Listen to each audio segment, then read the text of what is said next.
Hello students, आज हमारी basic accounting terms की थर्ड क्लास है जिसमें आज हम 3 टॉपिक्स हम करेंगे, liabilities, discount and voucher. And there will be one more class जो हमारी बेसिक अकाउंटिंग टर्म चैप्टर को कंप्लीट कर देगी। तो इसके बाद हम एक और क्लास लेंगे, फिर बेसिक अकाउंटिंग टर्म हमारा कंप्लीट हो जाएगा।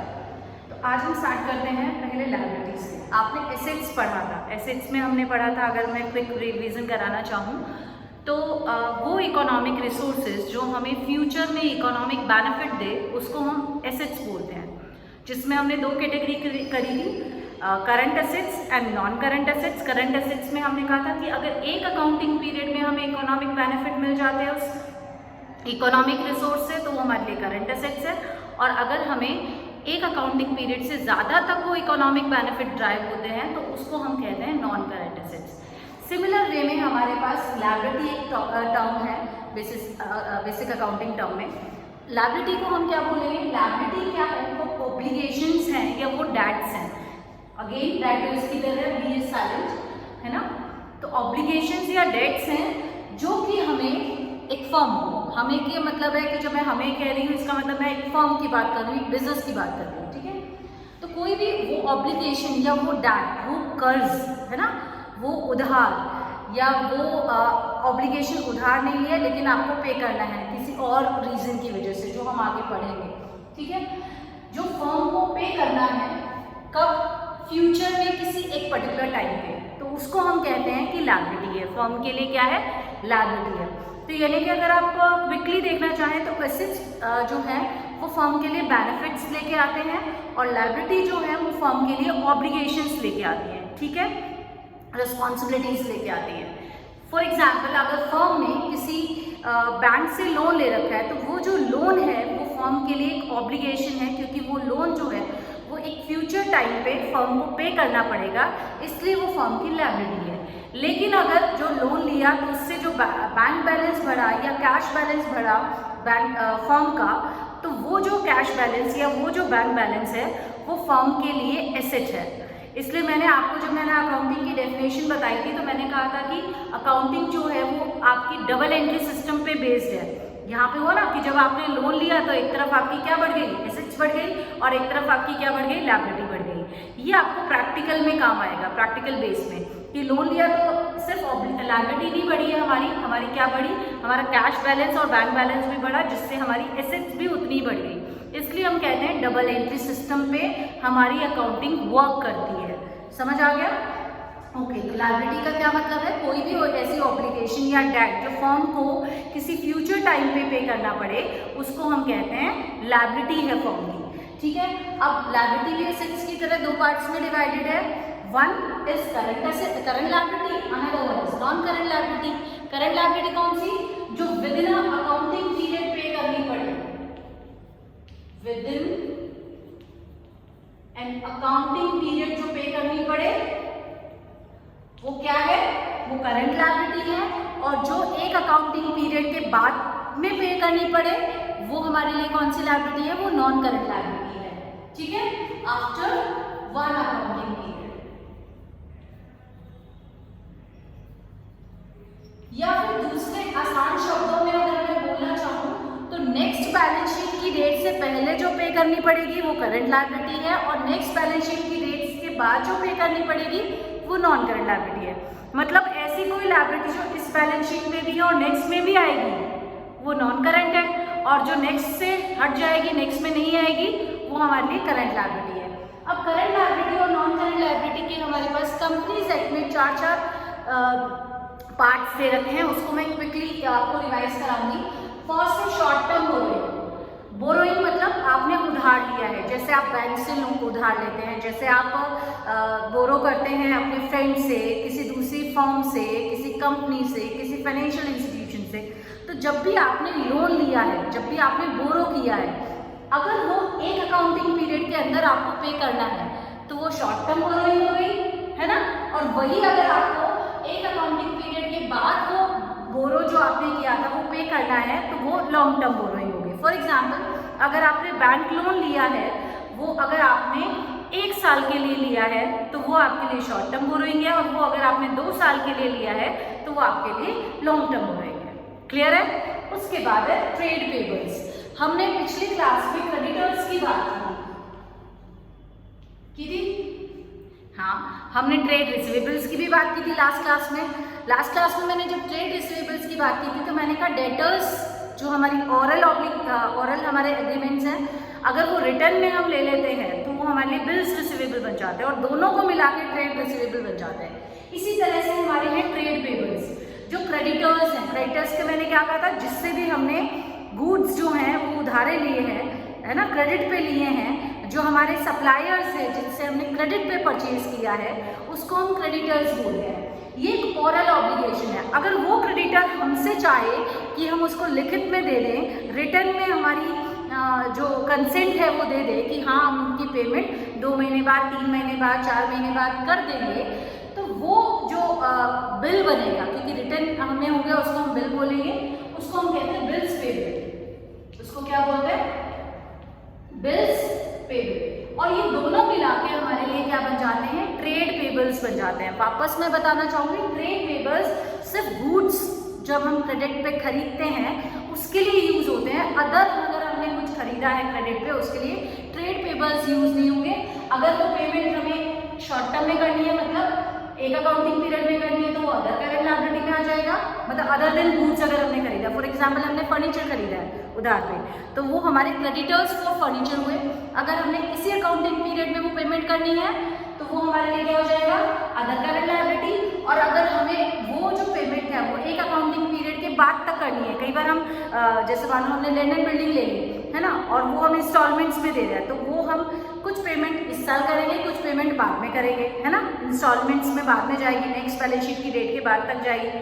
तो जो इस साल पेमेंट होगी वो अदर करेंट लायबिलिटी है, जो ईएमआई हमारी इस साल जाएगी वो अदर करेंट लायबिलिटी है, और जो ईएमआई हमारी 1 साल के बाद जाएगी वो हमारी अदर लॉन्ग टर्म लायबिलिटी है। क्लियर है? तो मतलब लायबिलिटी में सिर्फ इतना ही फर्क है, अगर हमें इसी अकाउंटिंग पीरियड में देनी पड़े तो वो करंट है, और अगर इसी अकाउंटिंग पीरियड में नहीं देनी पड़े, बाद में ही देनी है हमें, तो नॉन करंट है। अगर हमने गुड्स ही क्रेडिट पे खरीदे हैं तो वो ट्रेड पेबल्स में ही आएंगे, क्रेडिट पे खरीदे हैं तो। और अगर हमने अदर्स जो हमारी एसेट है वो क्रेडिट पे खरीदी है, जैसे फर्नीचर है, लैंड एंड बिल्डिंग है, तो अगर वो payment with in an accounting period करनी है तो वो अदर करंट लायबिलिटी है, और अगर हमें आफ्टर एन अकाउंटिंग पीरियड करनी है तो other non current liability, long term liability है। ठीक है? उसके बाद में हमारा शॉर्ट टर्म प्रोविजंस। प्रोविजंस क्या होते हैं?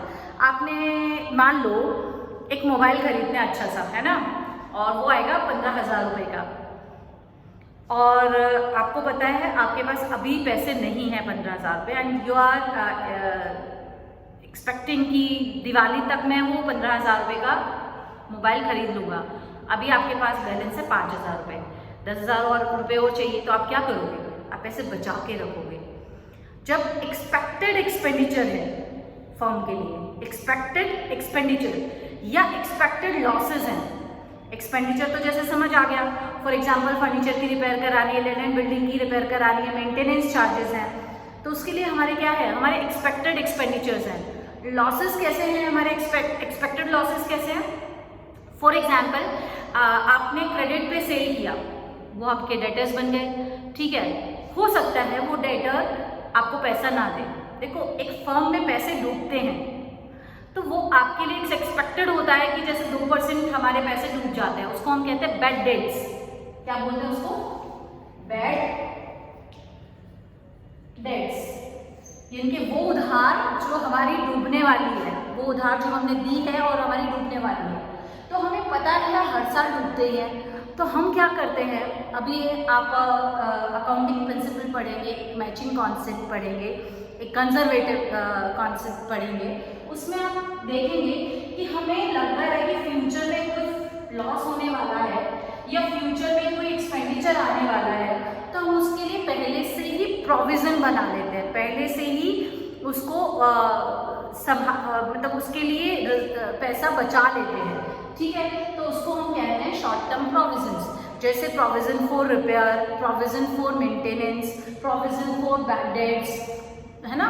तो ये जो प्रोविजंस है, जैसे बैड डेट्स का प्रोविजन, डेटर हमें 3, 4, 5, 6 महीने में पैसे दे देते हैं, तो डूबेंगे तो हमें पता चल जाएगा 3, 4, 5, 6 महीने में, यानी कि वो एक अकाउंटिंग पीरियड के अंदर आ गया, तो उसको हम शॉर्ट टर्म प्रोविजन कहेंगे। इसी तरह से प्रोविजन फॉर रिपेयर, कुछ हो सकती है हमारी शॉर्ट टर्म हो और कुछ हो सकती है हमारी लॉन्ग टर्म हो, क्योंकि हमें देखो अगर हमने नई मशीनरी खरीदी है तो आपको लगता है कि शुरू में ही रिपेयर करानी पड़ेगी, चांसेस कम है ना। हो सकता है आपको जो रिपेयर है वो आपको 1-2 साल बाद करानी पड़े। तो ये जो इस तरह का प्रोविजन है जनरली हम उसको शॉर्ट टर्म की बजाय उसको लॉन्ग टर्म प्रोविजंस में लेते हैं, provision for repairs and maintenance. या फिर कई बार क्या होता है आपके एम्प्लॉय जब रिटायर होते हैं तो आप उनको अपनी तरफ से कुछ इनाम देते हैं, कुछ रिवॉर्ड देते हैं, जिसको हम ग्रेचुइटी बोलते हैं, है ना। ये टर्म टेक्निकल है, इसको हम बोलते हैं ग्रेचुइटी। तो वो जो ग्रेचुइटी आप देंगे तो वो तो कब देंगे, जब वो एम्प्लॉय रिटायरमेंट लेगा। अब वो रिटायरमेंट लेने में टाइम है और तब एक साथ बहुत सारा पैसा देना पड़ेगा, तो इससे बेटर क्या है आप थोड़ा थोड़ा बचा के रख ले, प्रोविजन बना ले। तो वो जो अगर आपने प्रोविजन बनाया है रिटायरमेंट बेनिफिट्स का, तो वो आपका लॉन्ग टर्म प्रोविजन होगा, क्योंकि आपको बहुत टाइम बाद देना है। समझ आ गया? क्लियर है? तो ये सब समझ आ गया आपको, करंट लायबिलिटी क्या है और नॉन करंट लायबिलिटी क्या है। क्लियर है? बिल्कुल ईजी टॉपिक है। अब हम बात करते हैं सबसे इम्पॉर्टेंट और सबसे इंटरेस्टिंग टॉपिक की, जो है डिस्काउंट। देखो जब भी प्राइस कम हो जाए हमारा, जब भी प्राइस में हमें रिलैक्सेशन मिल जाए, जब भी प्राइस में हमें डिडक्शन मिल जाए, है ना, गुड्स की, उसको हम कहते हैं डिस्काउंट। अब डिस्काउंट हम दे भी सकते हैं, यानी कि जब हम सामान बेच रहे हैं तो हम डिस्काउंट ऑफर करेंगे, और जब हम सामान खरीद रहे हैं तो हमें डिस्काउंट मिलेगी। तो डिस्काउंट अलाउ भी हो सकती है और डिस्काउंट रिसीव भी हो सकती है। ओके, क्लियर है? अब डिस्काउंट दो तरह की होती है, एक होती है ट्रेड डिस्काउंट और एक होती है कैश डिस्काउंट। कई बार आपने देखा होगा 20% ऑफ, यानी कि जो टैग लगा हुआ है जिसको हम कहते हैं लिस्ट प्राइस। लिस्ट प्राइस पे अगर आपको फिक्स परसेंटेज में कम हो जाती है, आपके प्राइस डिडक्शन मिल जाती है, तो उसको हम कहते हैं ट्रेड डिस्काउंट। अब आप जाओ, आपका दोस्त जाए, कोई भी जाए, सबको ये डिस्काउंट मिलेगी, है ना। It is offered to all customers, it is uniform to all customers, सबको मिलेगी, कोई भाई बंधु नहीं का फेवर नहीं है, सबको ये डिस्काउंट मिलेगी। कई बार होता है ना कि कोई आप पूछे कि ये कितने का, आप कहेंगे जो लिस्ट है उसका 10% कम, तो वो जो 10% आपको ऑफर मिल रहा है, डिस्काउंट मिल रही है, उसको हम ट्रेड डिस्काउंट कहेंगे। एक होती है कैश डिस्काउंट। ये जनरली जो है वो एनकरेज करती है, ये इंसेंटिव होती है for prompt payment, incentive for prompt payment. ये जनरली हम देखो होलसेलर रिटेलर को बहुत देता ही है। अगर किसी के मम्मी पापा बिजनेस में हैं तो आपने सुना होगा होलसेलर से सामान लिया है, अगर हाथों हाथ कैश देंगे तो 2% डिस्काउंट मिलेगी, और अगर क्रेडिट पे बाद में पेमेंट करेंगे तो 1% डिस्काउंट मिलेगी। तो ये जो एक्स्ट्रा 1% डिस्काउंट होलसेलर रिटेलर को दे रहा है, वो क्यों दे रहा है? ताकि उसको कैश अभी की अभी मिल जाए। तो ये एक इंसेंटिव है और ये सबको नहीं मिलती। ये किसको मिलेगी?